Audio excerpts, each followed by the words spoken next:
Good evening and welcome to BEN TV. Tonight we conclude 3 interviews. The first, Imam Nur Warsame, who explains the irreparable damage that can be done to Muslim youth. We then hear from Asiel Adan Sanchez, who explains how the violence in countries like America is impacting Australia.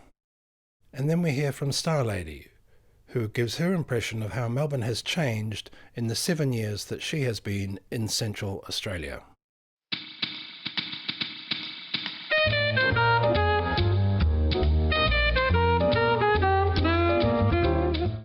Good evening, my name's Steve Pereira. Welcome to BEN TV. Tonight we're talking to Nur Warsame, Australia's first and at this point only gay Imam. Nur, welcome to BEN TV. You're one of the 2 Imams in Victoria who are truly well versed in the Quran. You've reached a high level of learning around the Quran. Hafiz, yes.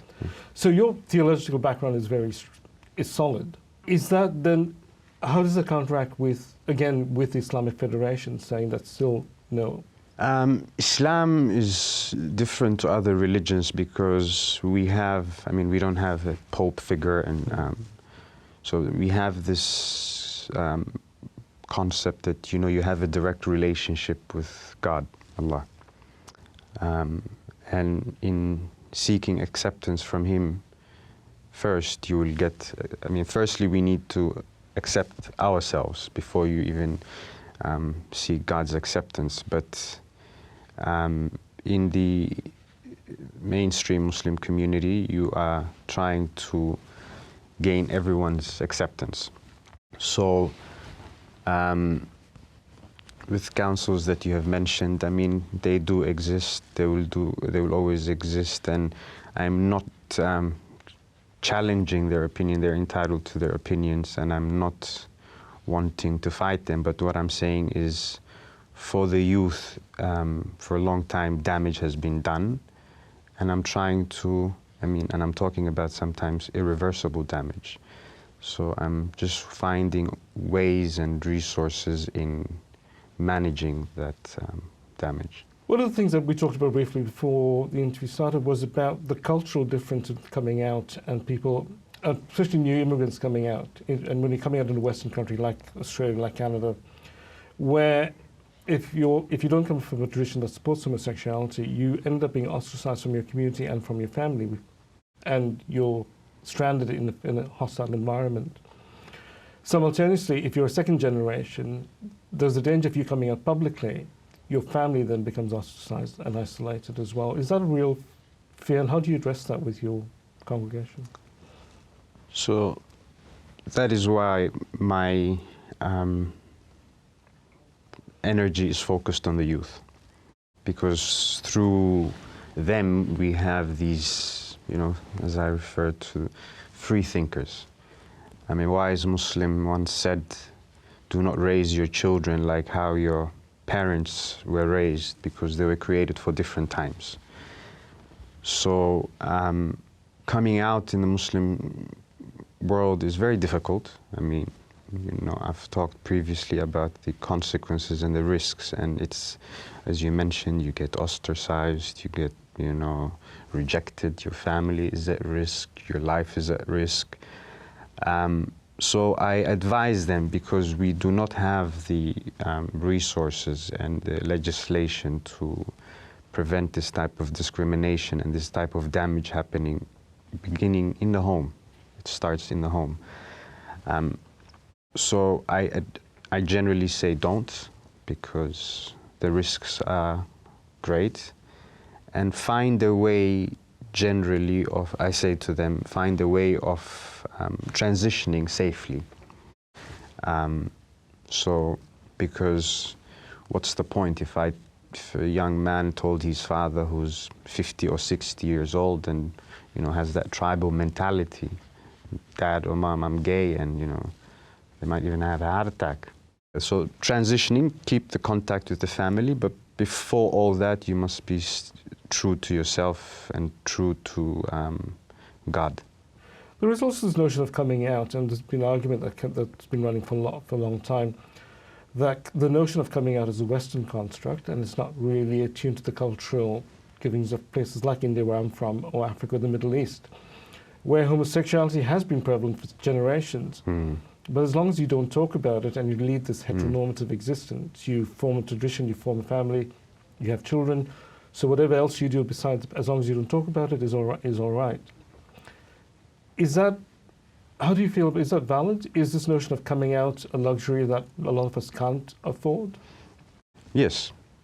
And I agree with what you said. It's not something that is common in different parts of the world. But what is, I mean, times are changing. Times are changing, and youth and social media and all these things, people are progressing. So, and as people progress, you know, there's new ways that people deal with their identity. So, I mean, coming out is not something that is common even in queer Islamic, LGBT Islamic history. And there has been references, and I'm talking about some of the classical books. So, but when it comes to the Muslim community, it is something that is very risky. So I generally say it's not something that, I mean, even in the, there's a gap even when it comes to the healthcare system, because the psychologist once said to a young man, you know, who was LGBT part of the community and who was Muslim, and this was an Anglo psychologist, said, why don't you just come out to them? He was having these issues, and he said, I can't. So it's a gap in understandings of different cultures from both angles. So, and this psychologist obviously didn't understand what the consequences, what the risks are. So, you're one of 5 or maybe 8 out gay imams in the world, and I'm extremely privileged to happen to know 2 now, because I know Farouk Al-Kaki in Toronto. Yes. So, is this a small club? Are you in contact with the other imams? I know Farouk Al-Kaki well. He's a dear friend. I have met all of them 2 years ago when I was in Cape Town, and I'm hoping to go there again this year. But look, I went to a boys' school in both in Egypt and in South Africa. You know, this is going back many years, and there are a lot more than 8 or 9. You know, 8 or 9 outs. Out, yes. Oh. Yeah. There are more than 8 or 9 out imams. Oh, definitely. Oh, really? Definitely, yes. It's just not safe because, you know, That's even as an imam, you have risks. But the good thing, which is promising to me, that since one of the stories was aired in, I think it was SBS, in early March, I had been contacted by 3 imams, 2 in Victoria, who expressed, they said, look, you know, you have our full support, and we have had this problem this issue amongst our congregation, and we just didn't know how to deal with it, and one in a different state. So it's promising for me to have these imams come and say, okay, at least let's have this discussions. It's looking bright. However, I think it was Grumsky or someone who said that I am pessimistic by my observations, but optimistic by my actions. Thank you for watching. I'm Steve Pereira, and you've been with myself and Nur Warsame, Australia's first gay imam. Thank you so much for watching.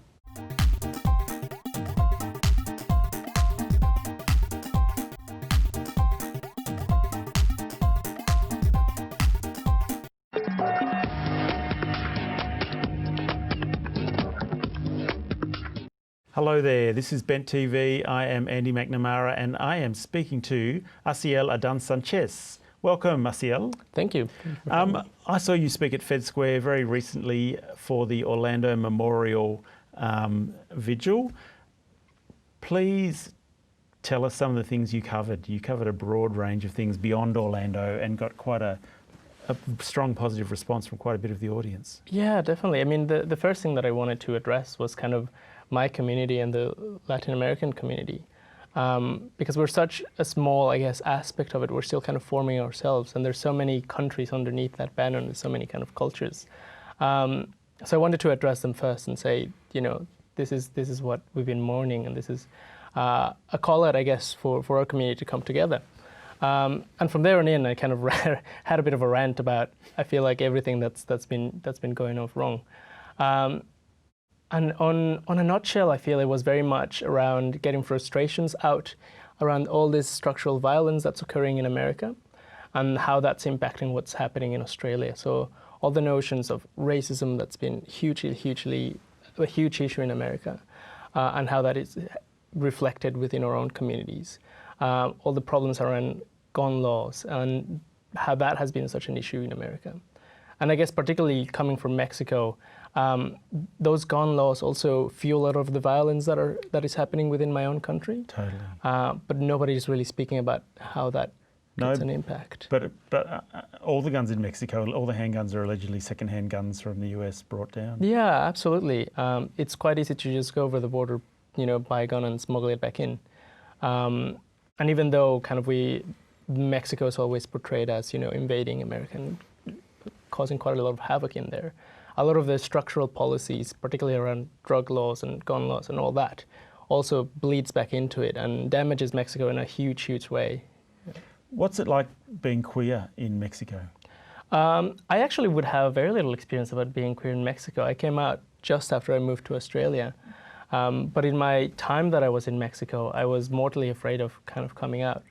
And we're so based around this idea of machismo and kind of toxic masculinity, which I feel is all about enforcing that kind of masculine power. Mm-hmm. And it's very much about enforcing, you know, yourself and taking control of, you know, others around you. It never really resonated with me as a person. Mm-hmm. I never thought that that would be something that, you know, people should do or how they should conduct themselves.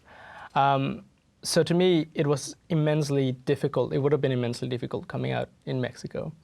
And my background from there is from a very small rural town out of all places. Mm-hmm. So it's even more conservative. It's immensely Catholic, which puts quite a lot of barriers onto it. But having said that, we do have a lot of really fantastic cultural spaces as well, where queerness is celebrated. So I think actually Mexico had gay marriage before the US and has it before Australia. So you have kind of these pockets, mm-hmm. interesting pockets of mm-hmm. Really conservative, but at the same time really progressive. So it is heading in a good direction overall, but slowly, would you say that? Yeah, absolutely. I think Mexico as a whole is hopefully moving on to more progressive and inclusive politics.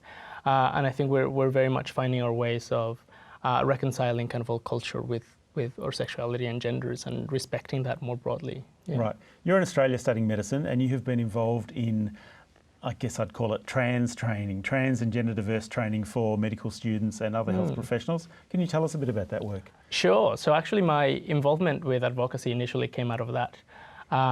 When I started medical school, I saw that there was absolutely nothing on not just trans, but like anything. The only thing that we got was a 1-hour lecture, I think, on gay men's sexual health, obviously focusing on HIV, and a bit here and there around kind of lesbian health, and that was it.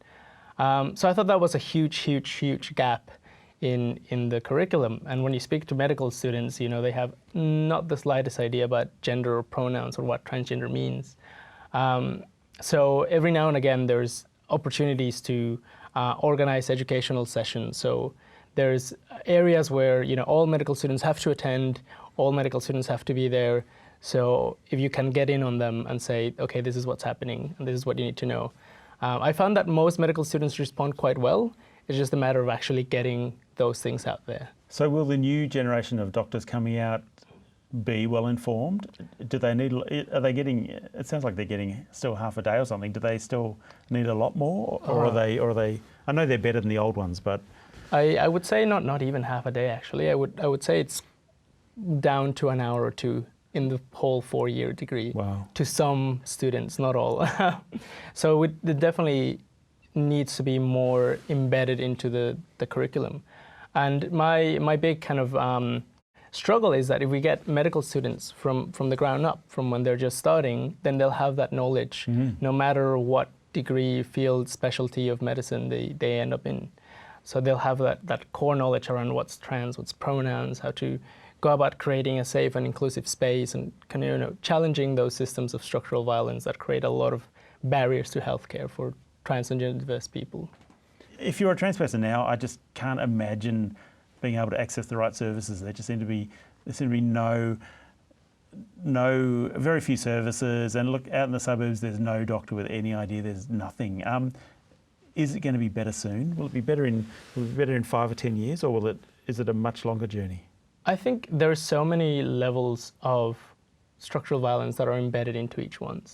So for example, training doctors is one thing, but when you put them in a hospital and their forms only have male and female, what are they going to do? They can't really do anything with that.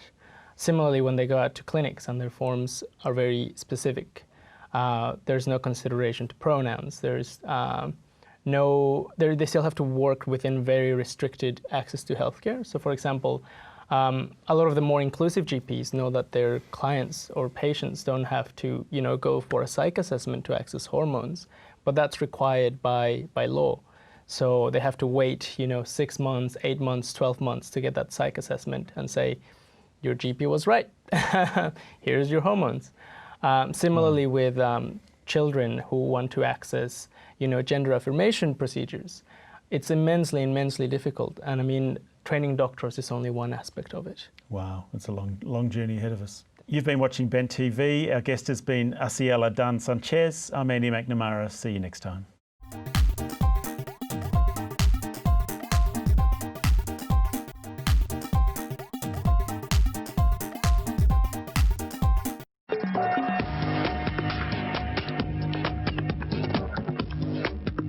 You're watching Bent TV. I'm Andy McNamara. Tonight my guest is the fabulous Starlady. Welcome. Thank you for having me, Andy. Yeah, pleasure. You have just come back to Melbourne from 7 years in the desert. Tell us how Melbourne queer community has changed in that time. Well, I think from living in another culture and living away from queer culture, I think I have a lens to be able to see what's changed. And our queer culture in Melbourne has radically changed over the last 7 years. I think we've seen the rise of transgender and gender diverse identities and politics. Totally. I guess we've also seen the rise of the internet. And, I think we've seen through the internet some of our social change practices go into call-out culture. Calling out Right. Discrimination or stigma or, numerous different issues, around our political beliefs. Which is good in plenty of ways. Yeah, it's really positive in lots of ways. But It can also be an incredibly aggressive way to create social change, and it can have an impact upon people's mental health and well-being. And I think I saw that during some of the Safe Schools Coalition rallies where some of our internet spaces imploded through this, policing and this call-out culture and this aggressive way of interacting. And we do need to create change, but we've got to understand that in Melbourne, or in inner cities, our culture and our language and our politics might be incredibly different. And there's a certain level of privilege or education or access to information that you may have that other people in rural or regional Australia or from people from other cultures or different backgrounds from your own mightn't be aware of that language. And we've got to be, gentle and create spaces of equality for people who don't have access to that way. And support. So I'm guessing the sort of thing you're talking about is sometimes two people might be 90% agreeing in things, but there's some disagreement on something, and then one can attack the other in the most terrible and have violent, really poor mental health outcomes. And everybody in the LGBTIQ community suffers from discrimination and stigma, and so we need to be supporting each other. And I think one of the things that I'd like to see is the maturity of call-out culture to be going into calling in And on my personal Facebook page, I've asked people to do this.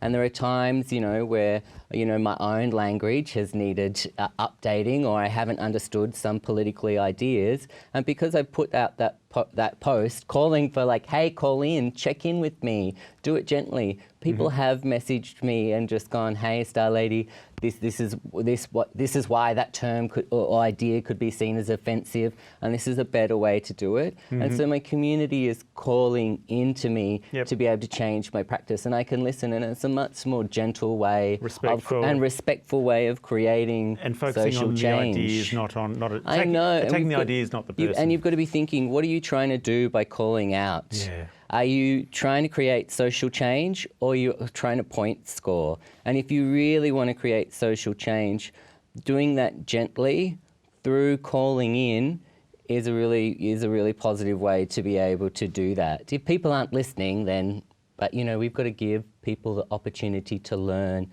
and to grow, and we need to respect one another in that process. Right.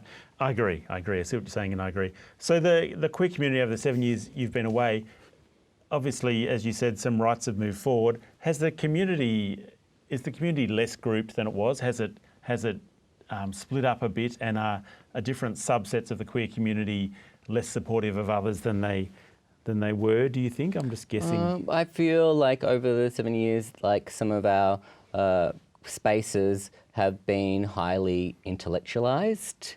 And so you walk into a space and there's all this language and I guess codes of behaviour that you're supposed to interact. And if you don't know those codes of behaviour, it can be incredibly ostracising. And if we're putting things like, I think of, queer and trans people of colour have, we want to be able to support those people. But do I always see them in our queer spaces? And if they're not there, why are they not there? And that sometimes we may need to put aside some of our own beliefs to be able to engage with people from different cultural backgrounds, and maybe we need to be going into some of their spaces and learning about their culture. I guess I saw that when I worked in the Northern Territory and remote Aboriginal communities, where I often had to put aside some of my own beliefs, including religion. Like Aboriginal communities are really Christian, and I really reacted to that, and I had to put that that aside and go, okay, and working with sister girls and brother boys who some of them can be incredibly Christian. I had to respect that, and I going into other people's spaces and learning about their culture, and I think we need to see more of that. Being trans has been very, very frowned upon by society historically, and it's become more acceptable recently, but it's still, it's still suffering a lot of stigma. But a lot of people are coming out as trans now who are young and some who are quite old, who've kept their secret for a long time. My question for you is, I wonder how big the trans pool is going to get ultimately. Will there be more trans people than gay people? Over the centuries, there have been a lot of trans people who've never come out in any way at all, I'm sure. I wonder, as the stigma reduces and reduces, which I'm hoping and expecting it will in the future, how many trans people are out there? Yeah, it's a hard question. I don't know, but it'd be a significant, there's a portion of the community who identify as trans and gender diverse. I mean, one of the things that I think is that we just need to see, obviously through our Western history, there's been a repression of trans and gender diverse identities, and at the moment we're going through a cultural shift and we're learning about these identities and that we're creating spaces, and we're seeing more and more people being able to freely identify as trans and gender diverse and at a younger age. And we just need to be able to begin to learn and understand about those identities and accept that there might be diversity within our communities. Totally. Fantastic, Starlady. Thanks for being with us today. Please come back. You've been watching Bent TV.